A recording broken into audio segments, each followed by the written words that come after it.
Welcome back to Movified. I'm your host, Mark Hirschi, with Salmon's Transfer, right here located in Vancouver, British Columbia, Canada. It's my pleasure to guide you through the ins and outs of the moving industry, share some insights, some stories, share some laughs and tips.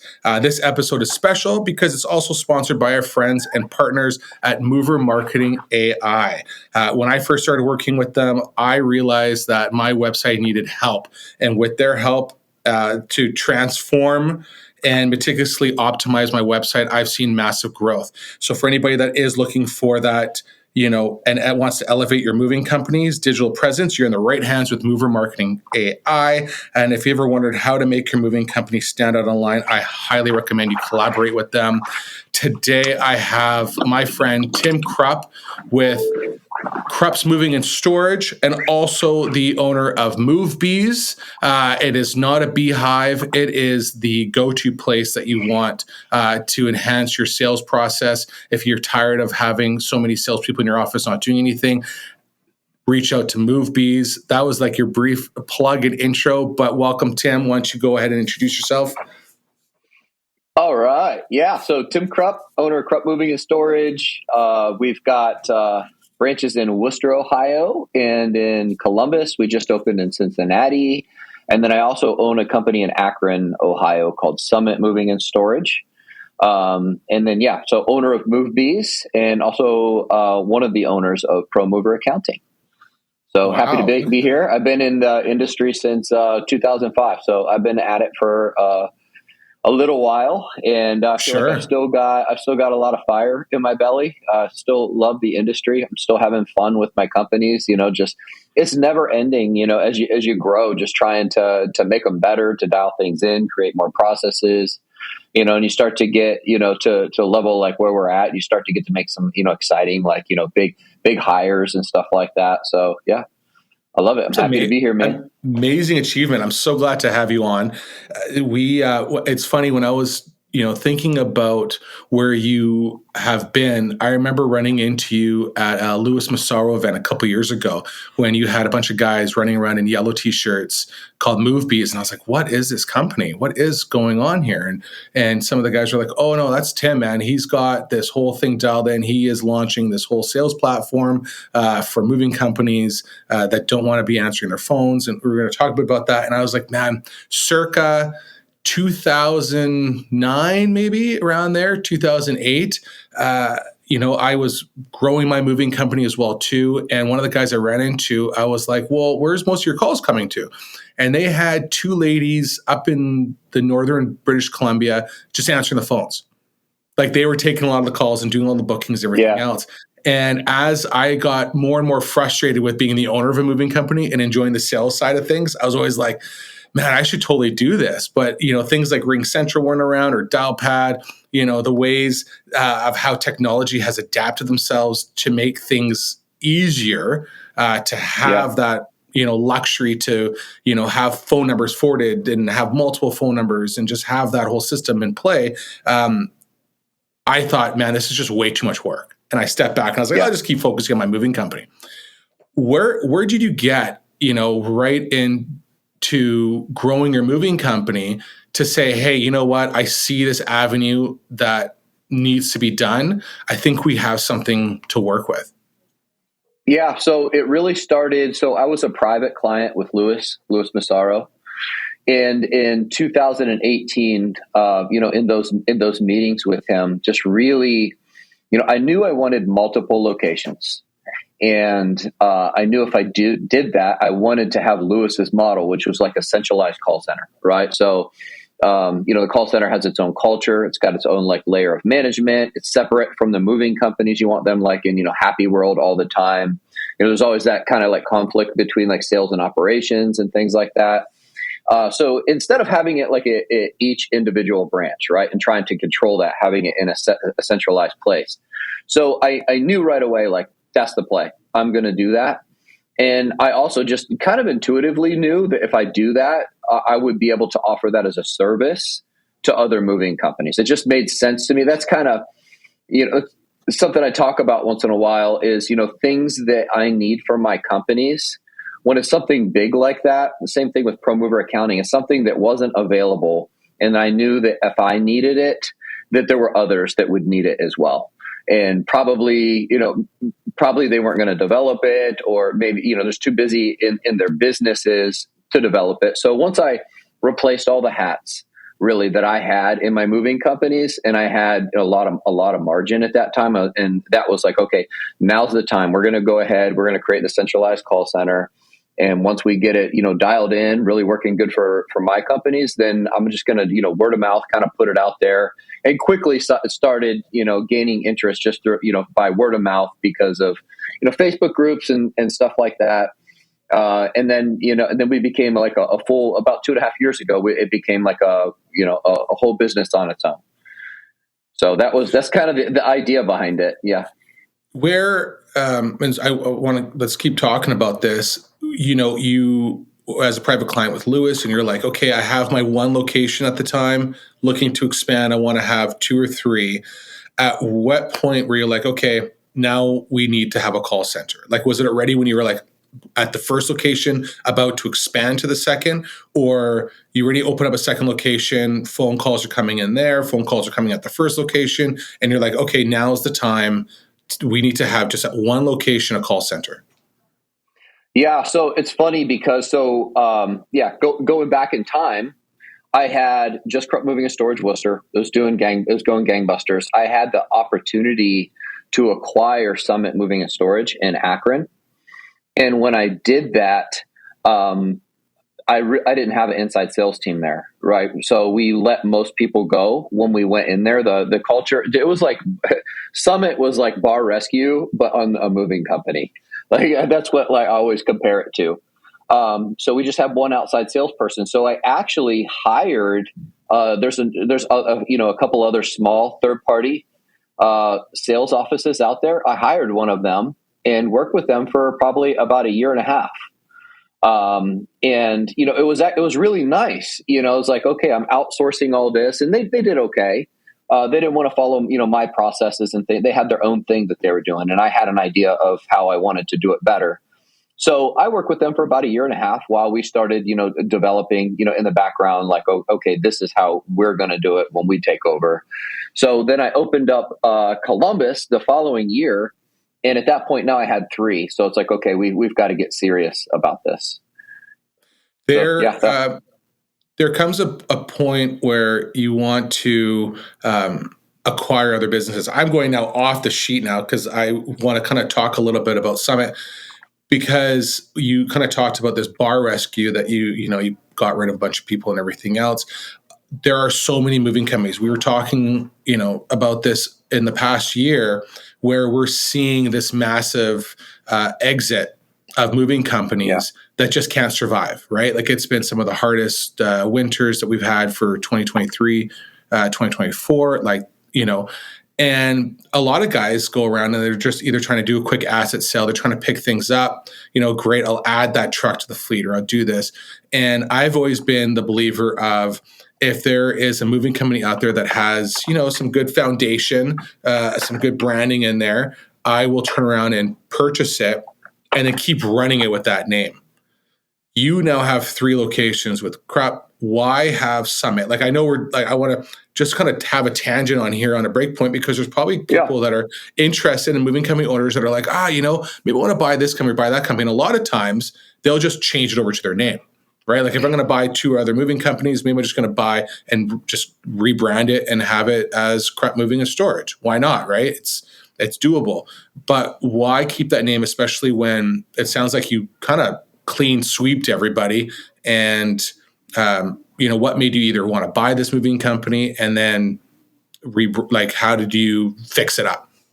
Yeah. So if we're just talking about the name portion of it, it's too close to Krupp Worcester, probably to call it Krupp. It's a competitor. So it was a competing company. And I found that having competing companies can be really powerful. So we're casting a bigger net. There's double marketing. There's overlap in the marketing. It's funny. My on-site estimators will, I'll have Krupp estimators, so we'll go estimate the house, and then I'll have an estimator from Summit go and estimate the house, and either way we win, right? So, so it's been really powerful. In also because we're so close, If one company is at capacity, we don't have any trouble, calling the customer and just saying, hey, this is, Summit is actually at capacity, but our sister company, Krupp, they're going to be handling this job. So we just don't want you to be thrown off when the truck shows up and it says Krupp and the guys have Krupp shirts on. You're going to get the same quality that you've been expecting. It's really the same company. We just have, two different brands, and it's never a problem. We go back and forth all day long with that stuff. Have you kept to the same price models? No. So for long distance, it's pretty much the same pricing model. Although when you have two estimators going out, the inventory could come out, a little heavier or a little lighter, or packing and those things. So it's really up to them to do a really good job, on that. It's a great way to see if they're doing their jobs properly, right? Yeah. Like, well, you're so off, or you're so good, right? At the end of the day, it's super close on long distance, though. So they're really choosing the estimator that they felt the most comfortable with. In my eyes, I think that's what they're going with. Now, when it comes to hourly, Summit actually gets a little bit higher rates being like right in Akron than what we can. So Worcester, it's funny. We're kind of like out here in the sticks. It's not where you would expect, a moving company of this size to be, like, at all. But our thing has been, we are marketing to like an hour and 20 radius, but in Ohio, we can hop on the interstate and hammer down, and we can service 60 miles away, where you can't do that in a lot of places in the nation, especially like major cities and stuff. So we really spread out. But because there's so much extra travel time in most of our quotes, it's hard for us to get as high of rates because we're not right there. So if we were closer, we could have higher rates and then a smaller travel fee, and then it would work out and we would be more competitive. So that's why those look a little bit different. Have you found that having the multiple locations, well, actually, let me phrase, you have 3 locations and then you have Summit. How many trucks do you have at all locations, or like in total? Yeah. So if we're just counting pieces of equipment, which includes like trailers and stuff like that, we're about 40 pieces of equipment. Okay. And you, being in the state that you are, having these locations, we have the issue here in Vancouver where most of the cities are quite close and combined, low population. So where we struggle is that a place that might be, I'm going to be nice and I'll use miles, let's say about 20 to 30 miles away, people don't want to pay for that extra travel time because you're also dealing with heavy traffic. It's like almost like LA traffic. So we struggle with going, okay, do we open up another location in another state or another city that is, X far away? And will that be beneficial? But yeah, I mean, I think, when you can have 3 locations that are fairly close, were you strategic in where you want to place them to spread it out so that the travel time wasn't drastic? Or yeah, so I'll speak to the travel time thing first that you're referencing. Like if it's only 20 or 30 miles away, so we're in Smart Moving, right? And it used to just say like travel fee, and even though we would be almost the same price as a competitor, customers just on principle would look at that and be like, "I'm not paying you 2 hours of travel to come out here." Right. And we would lose jobs over it. It was always a struggle. So what we did is we went into Smart Moving and we changed the name from travel fee to truck and equipment fee. So now we're able to say it's still charged based on maps. It still comes up with that, the same charge that you would have. But, our sales pitch really is, we don't charge a travel fee. We just charge our hourly rate from the time that we arrive at the origin to the time that we're done unloading at the destination. And plus our truck and equipment fee, we don't charge a round trip. And so like I've trained all my salespeople to do this, and then draw the circle to give a visual with it. So the customers are, basically under the impression that there's no travel fee, and they really like that. And it's just a fixed, truck and equipment fee for the use of the trucks and the equipment for the day. Just like if you did it on your own, you would have to go to Penske and, rent the truck and the equipment to do it. And it's never, from the day that we did that, there was not a problem anymore. Like all of a sudden we were just, I've got 6 trucks some days working in Cleveland, which is an hour away. It's funny how that wording changes, right? Like customers' perception all the time. All perception. Yeah. It's crazy.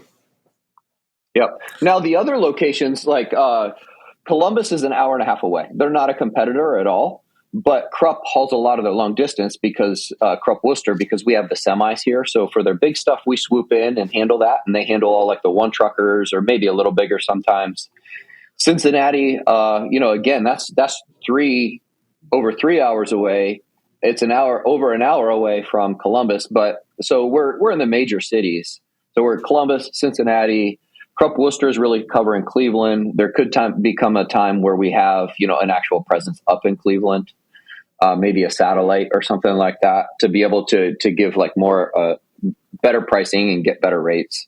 Hey everyone, it's Matt with Moving Letters AI. When I started Moving Letters AI, I wanted to do something different and shake up the direct mail space. And that's exactly what we're doing with our handwritten letters. Right now, get 1,000 free golden tickets when you start your campaign this June or July, and let's make the difference together. All right, guys, back to Mark. 20 years coming on that you've been in the moving industry. What would you say to someone that wants to start off? Like, what were some of the mistakes? If you could look back and go, man, I wish I had never went down that avenue and I wish I could have changed it. What would you have done? Yeah, so probably the biggest thing for me, I think a lot of people make the opposite mistake. So there's two sides to this coin, really. One of the biggest mistakes I made was I took my company to $1 million a year, like an annual, and it was just me and the movers. Right. And I thought I was saving all this money, and hey, my profit margins look great. But then once I hired an operations guy to handle operations, because I really wanted to hang out in the sales world a little bit longer. That's the part that I liked about the industry more. My company just exploded. Right. So I was holding the company back by not making that hire sooner. I should have made that hire, like probably a year or two sooner than what I did. So that was like the biggest mistake probably I made. But the flip side of that coin is a lot of guys, they get in business and right away look to hire a salesperson or hire, an ops manager, and they're only running like 2 trucks. Right. And it's hard to make money at that. So there's a sweet spot in there somewhere. It's probably not exactly the same for everybody. But there is, probably more in, that the $500,000 mark would be the place that I would say I would really be looking to hire either sales or a dispatcher. Now, like yourself, we both kind of got into the moving world quite early on, where you hear people, I got in like in 2018, 2017. That's when I got started. And you think of all the Facebook pages that are out there now and all the help and support. I mean, right now I can go on Facebook like yourself and go on one of the movers groups and ask a question and get 20 different answers to help me create a lampshade, or, how do I move this marble statue? And it wasn't like that, in 2005. It wasn't like that in 2008.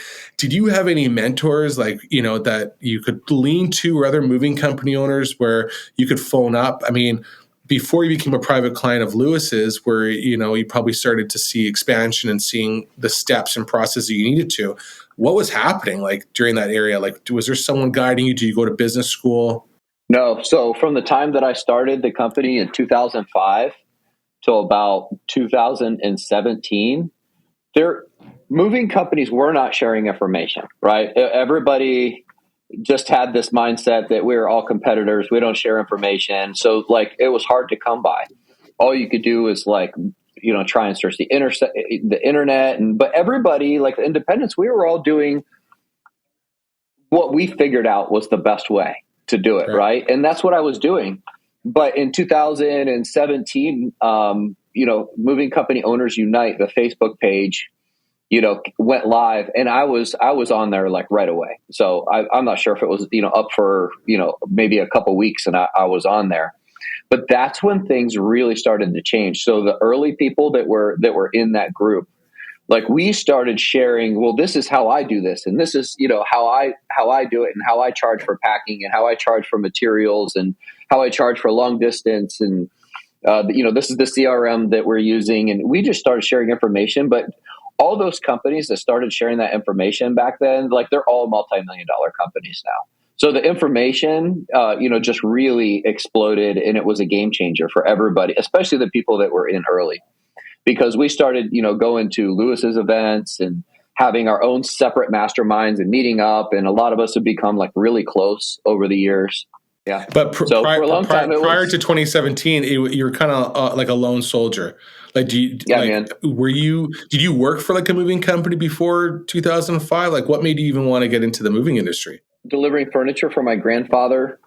He owned a furniture store, and then my parents owned the furniture store for a number of years. They shut it down, and I leased the property from them, and I opened a furniture store. So I'm like 25, opened a furniture store, had a couple delivery guys, and like a 14-foot box truck, and people would ask me to move stuff all the time. So I thought to myself, maybe there's something to this. And I put a business card size ad in the Yellow Pages. And when the Yellow Pages dropped in 2005, we were a moving company. Like overnight, the phones just rang. Right. And we were just offering, we didn't do any packing, any storage. We were just like, hey, we got 2 guys, we got a truck. And it was like, I think it was $80 an hour is what we charged. And that was it didn't matter what it was. It was 2 guys in it. It didn't matter if it was 17,000 pounds. You're getting 2 guys in a truck because we didn't know anything. I went on eBay because it was so wild. And I'm like, okay, I need a bigger truck, a 14-foot box truck ain't cutting it. And I bought like a 1992 International with a 24-foot box. It was stick shift for $3,600 on eBay, and drove to like another state to go get it, and like learned how to drive it on the way home. And I love it. It's funny. Yeah, it's funny. We haven't had like always great luck with trucks, but man, that old truck must have been well taken care of because we ran that truck for like 3 or 4 years. I just ran the daylights out of it. We ran long distance without DOT or MC numbers, which is what we have in the States. Like we didn't even know that we needed licensing. We were just moving. We were just doing stuff. Yeah. Oh, that's funny. I remember one of the first times I had to drive a 5-ton standard, and we got to a hill, and it scared the crap out of me as it starts rolling back, and you're thinking, oh my God, is that box going to smoke the car behind me as I'm trying to like get into the gear and just get going? And oh yeah, it's nothing like driving a 5-ton standard to really get your blood going when you're in your 20s, and you're just like, all right, let's just make this work. We talk about growing in a business that doesn't have the support. How is the family behind that? I mean, you have kids that are now much older. Well, not that much older, but at the time as you're growing over the last like 10 years and building a family, like when did the family kind of kick in, and did you already have the moving company established? Were you already married? Like, how is that support on that side of things going as you were building this moving company? Yeah, so I'll kind of pick up the story where I left off is, I started the moving company. We owned a furniture store for a couple of years. My wife and I, we did really good for a couple of years with the furniture store, and then it became a struggle. 2007, 2008, 2009. We closed it in 2010. But I still had this little baby moving company with 2 trucks. The phones rang. But we didn't have, money for good equipment. We didn't have good employees. I didn't know how to scale it, but I knew I had something, right? I knew that there was something to this. My trucks were breaking down all the time. We could barely afford to fix them. I didn't even have good credit because we lost our furniture store. So, that hurt our credit. So what I did is and this is where the family thing comes in. So we had just had our son, Jonah, in 2010. And I went and sold cars. And my wife answered the phones for the moving company from home, sold moves over the phone, booked them, and then would also schedule estimates for me for my day off from the car dealership. And it was like that. She handled that for maybe two years. And then I actually took dispatch back from her. She was handling dispatch too. I took dispatch and I sold cars while doing dispatch as well. So I would dispatch the guys in the morning, leave to go sell cars. I'd literally be doing a car deal, trying to close a customer. My phone's just going off like crazy in my phone. And I'm like, oh, I know there's some fire that needs put out on a move right now. I would have to duck out in the middle of a car deal. I was going to get information for the customer or something. handle what was ever going on. Probably not good. Movers fighting on a job, truck broke down, something like that. Try and problem solve, come back real quick, and then sit down with the customer and be like, how's $600 a month sound? Like with a smile on my face. So I did that till, 2015 was the year where it's July. My moving company wants to grow like crazy. It's not big enough to support my family, but it's seriously affecting my car sales. I can't get my head in the game. I can't sell anything really. There's just too much going on. And I made the decision. I was like literally out front of the dealership, just pacing back and forth. Like I have to make a decision. And I decided I have to go run my companies. I'm just going to do it. And I went and told management, and I drove home that day. And I remember it was like, I'll never forget that drive, because it was like I was free, right? Like I'm my own boss now. I'm never looking back. I'm going to do whatever I have to do to make sure that I never ever have to go back. Now, I didn't mind car sales, but when you talk about the family thing, it's 50, 60 hours a week easily. Sure. A lot of times you're going in on your day off, and I'm trying to do estimates on top of that. Like it was tough. My wife, she's a rock star. I consider her, she's my business partner. She's my partner in everything. She's really more behind the scenes in the Krupp stuff, but she's still, and Movebees and all that. She's behind the scenes, but she's the person that I bounce everything off of.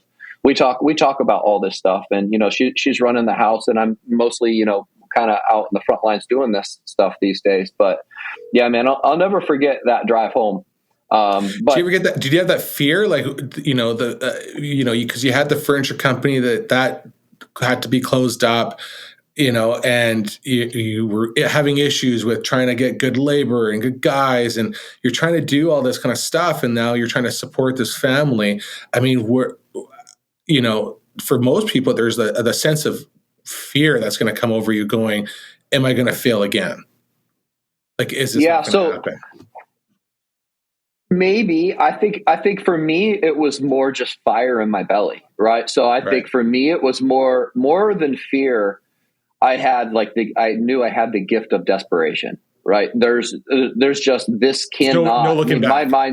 My mindset is like set. I don't care, what I have to do. I'm going to make this happen. So the one thing that I changed right away, because I wasn't able to go see a lot of, do a lot of on-sites, just like the bigger stuff. But when I left, I went, and I didn't care if it was 3,000 pounds. I wanted to get in front of the customer, and I wanted to take them through a process, because when I was selling cars, I really learned the value of having a sales process and controlling the sale with the client and building value over time. And then when you actually ask for it, it's not like you're generally not even having to use rebuttals. You spent so much time with the customer, finding out their needs, getting to know them, joking with them, petting their dog, that they just like you at the end, and you get the deal. So when I went out and I just started seeing everything, I was at that point, I was closing, in high 70s or over 80% of everything that I was going to see. But it's, it's the owner coming to the house as well. But our company doubled that first year.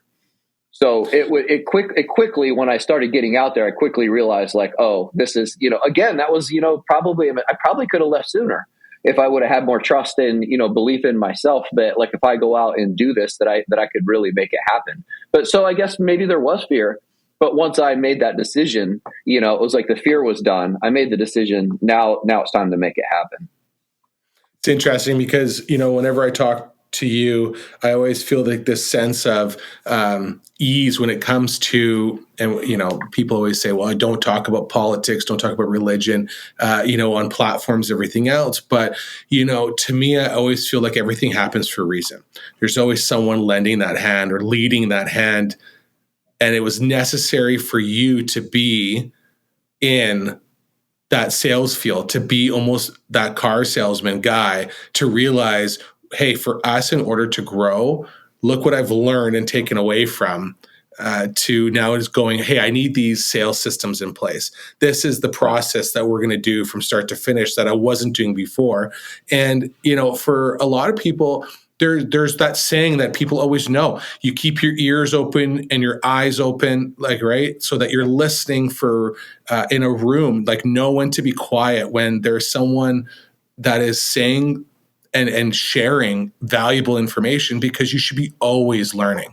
It's the, your greatest strength is to your brain, and to keep growing and learning. And I just think, whatever opportunities we get into, if we're taking that and growing with it, there's only success at the end of the door. I don't know, I just was kind of, thinking about just that whole part, because, you talked about, well, I didn't really have to go into the car sales. I should just went with it. Right. But I started thinking about going, well, there's always a reason why. Right. Yeah, no, I 100% agree. I mean, it was part of my journey, and it's hard to look back on it now and to say that, that there wasn't a higher power involved in, helping me kind of orchestrate and bringing me through this journey to get me to where I am. Hi, I'm Mark Hirschi with Salmon's Moving and Storage. Today, I want to talk about Tighten Up training. Why? Because this is Netflix grade quality training. It's not those old videos and VHSs that you got hiding in your office somewhere. It's online, it's easy to use, they're short videos, but they get to the point. My new employees, these guys run through these training programs, there's tests at the end, and they're coming out going, oh, I'm ready to rock. So if you haven't checked out Tighten Up training yet, get a demo done. Get on board. Guess what else is there? Online portals for my sales staff. Can you believe it? These guys can learn how to overcome objections and book more leads today. So what are you waiting for? Go check out Tighten Up training today.